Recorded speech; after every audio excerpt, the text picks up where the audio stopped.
Hola, ¿cómo están alumnos de tercero y secundaria? Hoy día tenemos nuestra clase de Biblia. Y bueno, la semana pasada estuvimos hablando un poco acerca de los padres, ¿no es cierto? De la honra, de cómo son ellos y cómo nosotros tenemos que tener agradecimiento a Dios por ellos y también a ellos mismos, de tal manera que podamos honrarles, que podamos velar después por ellos también. Pero esta clase no estaría completa si no habláramos un poco más acerca de la familia en sí, porque la familia también es dada por Dios. Hay familias numerosas, hay familias más pequeñas, hay familias de pocos integrantes, pero los miembros de nuestra familia son importantes no solo para nuestro beneficio, sino también para que nosotros podamos bendecirlos. No solo para que Dios, por medio de ellos, nos dé cosas o tengamos podamos alcanzar mayores metas, sino que nosotros también podamos bendecirlos, hablarles a aquellos que no conocen de Dios también y así hacerlos conocer a aquel Dios que nos bendice a nosotros tanto. Entonces, el tema del día de hoy va a ser la familia. Vamos a comenzar con la clase y como siempre voy a quitar mi imagen para que ustedes puedan aprovechar de toda la pantalla.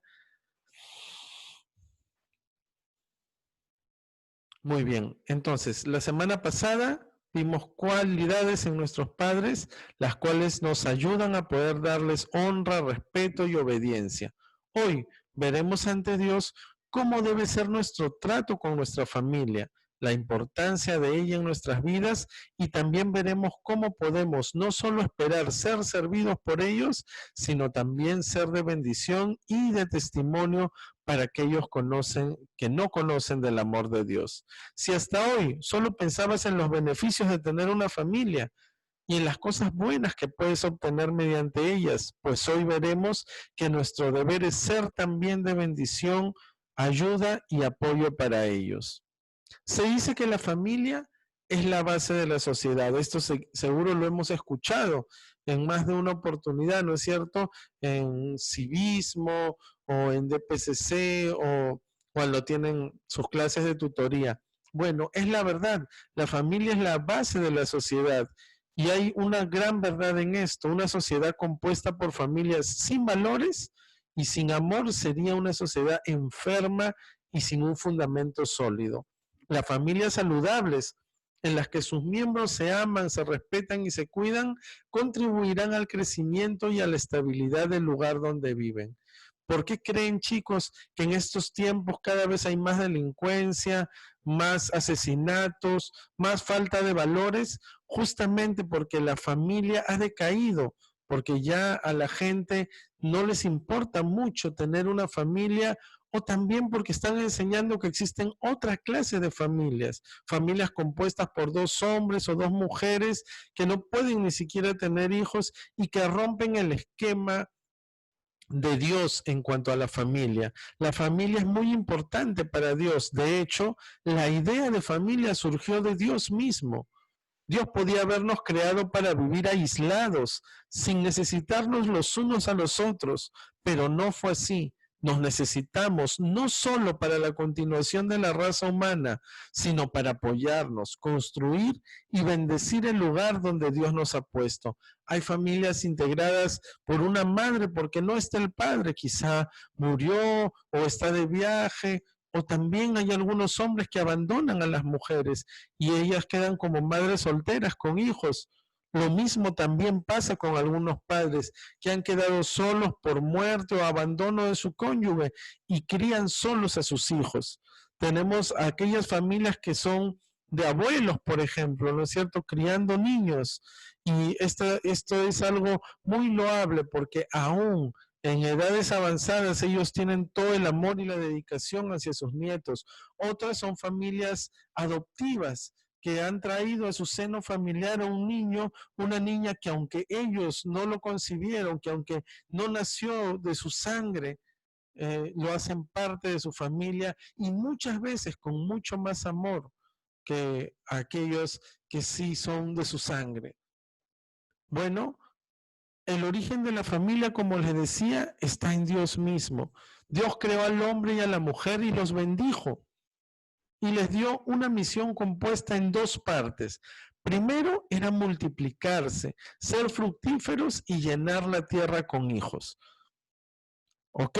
Entonces, Dios mandó a Adán y Eva que ellos tenían que multiplicarse de tal manera que tenían que ir llenando la tierra. Es por eso que Adán y Eva vivieron tantos años. Adán más o menos, según la escritura, él vivió alrededor de 630 años. Entonces, lógicamente que tuvo muchos hijos e hijas.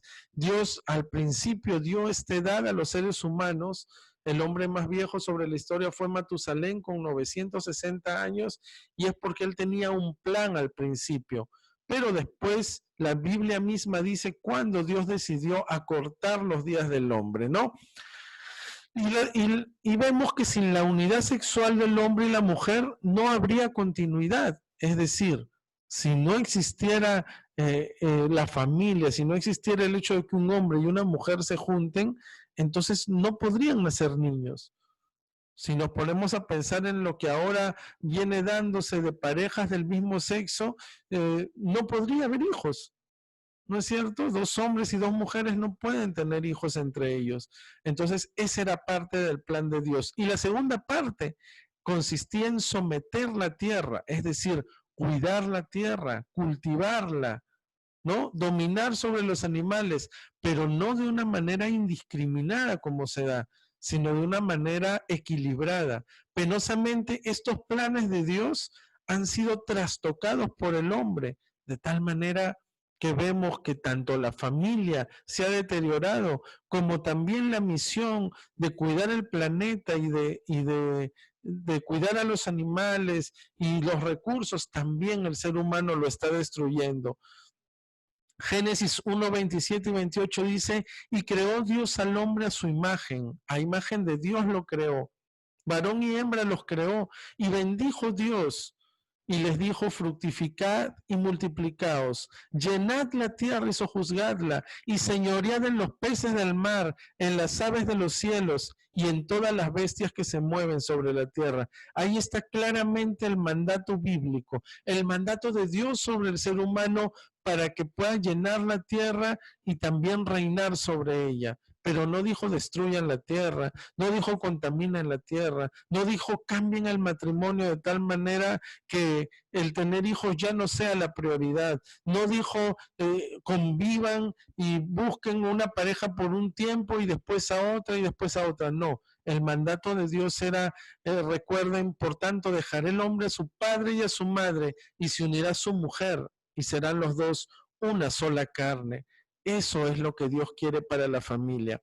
Pero ahora que tenemos presente y en cuenta cuál es el tipo de familia y qué es lo que Dios quiere para ella, tenemos que saber que Dios también quiere que tengamos una vida espiritual familiar, una vida espiritual en familia.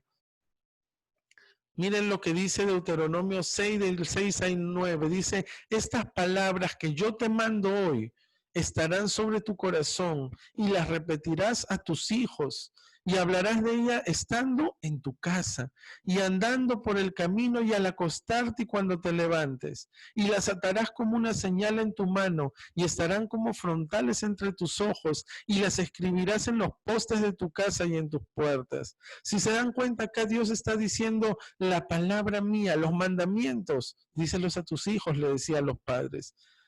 Y dice, y hablarás con ella estando en tu casa. Y repite mucho el tema de la casa, porque dice, y andando por el camino y al acostarte, ¿dónde te acuestas? ¿En la calle? No, en tu casa. Y cuando te levantes, es decir, en tu casa. Y las atarás como una señal en tu mano y estarán como frontales entre tus ojos y las escribirás en los postes de ¿dónde? De tu casa. Y en tus puertas. ¿Dónde están tus puertas? En tu casa. Dios quiere que la familia tenga vida espiritual, que la palabra suya, que la palabra de Dios sea el centro de la vida de la familia. Si no es así, entonces es una familia que está condenada a no cumplir la voluntad de Dios, a tener el espíritu apagado y que no haya una vida espiritual familiar correcta. La voluntad de Dios es que la familia tenga una vida espiritual, que la palabra de Dios vaya también de generación en generación. Es decir, que los padres le enseñan a los hijos y los hijos a sus hijos y así, y la palabra de Dios vaya de generación en generación, unos a otros, y que seamos de bendición mediante esta vida espiritual. Qué importante saber esto. Así que cuando tus padres o cuando alguien de tu casa quiera leer la Biblia, cuando alguien de tu casa quiera abrir la palabra de Dios, hacer oración, no seas alguien que no le guste, que se aleje o que no quiera participar. Al contrario, es muy importante para las relaciones familiares tener una vida espiritual familiar. Crea más amor, crea un ambiente de confianza, de consideración, de preocupación unos por otros. Muy importante la vida espiritual en familia. Pero además, la obediencia a los padres. Ya vimos que debemos obedecer a nuestros padres la semana pasada, pero hay algo que no comenté, que es los hijos deben obedecer a sus padres. Aquí se refiere a padres y a madres que enseñan a sus hijos los mandamientos de Dios. Los padres que aman a Dios no harán exigencias sin sentido a sus hijos. Según los hijos crecen y estudian la palabra de Dios por sí mismos, comienzan a reconocer la sabiduría detrás de los mandatos de los padres y la bendición que resulta cuando vivimos una vida de obediencia a Dios. ¿Sabes cuándo no debes obedecer a tus padres? Hay una sola manera, que es cuando te manden a pecar. Si tu padre y tu madre te dice que mientas, que robes, que hagas algo que está en contra de los mandatos y los principios bíblicos, no estás obligado a hacerlo, pero en todo lo demás, sí. Dice Proverbios 6:20, hijo mío, obedece el mandamiento de tu padre y no abandones la enseñanza de tu madre. Además, dice, hijos, obedeced en el Señor a vuestros padres, porque esto es justo. Cuando habla de en el Señor significa justamente esto. No vayas a obedecer cosas que no están en Dios. No vaya a ser que tu padre te diga, oh, hijo, sal y di que no estoy, o no des este vuelto y agárratelo y roba. Eso no es obedecer a Dios. Y primero tenemos que obedecer a Dios y después a los hombres. Entonces tenemos que tener muy presente que necesitamos una vida espiritual familiar y los padres que están escuchando esto necesitan tener una vida espiritual propia para que ustedes puedan ser de bendición a sus hijos, para que nunca les manden a pecar, para que nunca les manden a hacer cosas equivocadas, porque ni siquiera ellos están obligados a hacerlo. Pero además tenemos que bendecir a las otras generaciones de nuestra familia. La familia debe valorar la aportación de todos sus miembros. Una familia fuerte aprecia a todos los que componen, sean hijos, nietos, abuelos, primos o tíos. Celebran juntos sus éxitos, se cuidan, se animan y se ayudan en los momentos de enfermedad o necesidad. ¿Sabes una cosa? Hay que ayudar a tu tío, a tu primo, a tu hermano, no necesariamente solo tu núcleo familiar. Hay familias muy numerosas en las que se apoyan unos a otros y son familias de éxito. Hay que celebrar el éxito de otros, no envidiarlo, no molestarnos porque otro alcanza mejores cosas que yo. Estar al lado de ellos cuando se enferman o nos necesitan. Proverbios 17:6 dice, corona de los viejos son sus nietos y la honra de los hijos sus padres. La Biblia nombra a los abuelos también, porque los abuelos son tan importantes muchas veces en la vida de cada uno de nosotros. Pero además Colosenses 3:13 dice, soportándoos unos a otros y perdonándoos unos a otros. Si alguno tuviera queja contra el otro, ¿qué debo hacer? De la manera que Cristo perdonó, así también hacedlo vosotros. Si Cristo perdonó mis pecados y yo tengo queja contra otro, yo debo perdonarle, así como Dios me perdonó a mí, soportándonos, dice, los unos a los otros, perdonándonos los unos a los otros. Qué importante es esto para tener una buena relación familiar, pero además hay algo último que quiero hacerles saber, que es que debemos proveer para los nuestros, para los suyos, para los de casa. algo que debemos saber es que aunque los padres no tienen como meta que sus hijos le den dinero o bienes, ¿no es cierto? Esto es parte de la honra. Y más aún cuando uno de ellos o ambos han quedado sin sustento o con pobreza. Cuando tú crezcas, cuando tengas una profesión, cuando seas un hombre, una mujer de bien, tengas un trabajo. Y si tus padres tienen la necesidad, no olvides que debes honrarlos. Si ellos no tienen la necesidad, quizás no vas a hacerlo con bienes, vas a hacerlo saliendo con ellos, llevándolos a un lugar, algo. Pero si ellos necesitan de ti, tú debes proveer para tu casa. Es más, si tú tienes dinero ahorita porque alguien te da una propina, te bendice y tú ves que en tu casa hace falta, no guardes para ti. Aprende a compartir con todos, porque así también tus padres lo hacen contigo. Dice 1 Timoteo 5:4, hablando de las viudas, por ejemplo. Pero si alguna viuda tiene hijos o nietos, aprendan estos primero a ser piadosos para con su propia familia y a recompensar a sus padres, porque esto es lo bueno y agradable delante de Dios. Esto es bueno y agradable, aún a tus abuelos.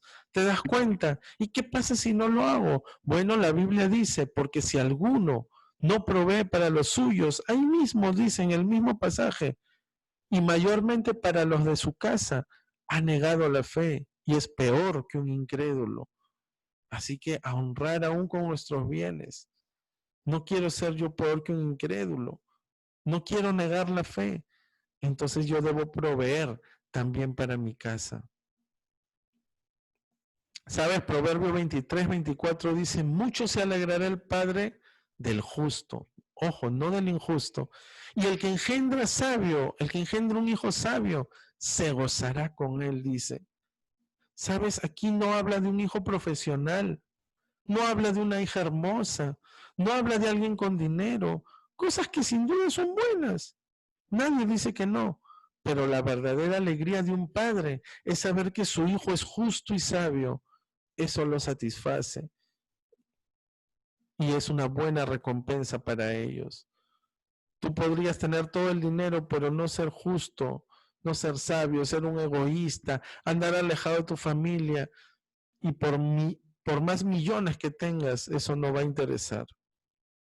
Espero que esta clase haya podido hacerte complementar las clases pasadas donde estuvimos viendo el tema de la familia y de los padres.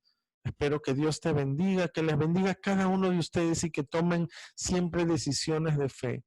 Y si hasta ahora no ha sido así, pídele a Dios, Señor, ayúdame a ser mejor, a tener una vida espiritual, familiar y a honrar a mi familia. Hasta la próxima clase, queridos alumnos. Que Dios les bendiga.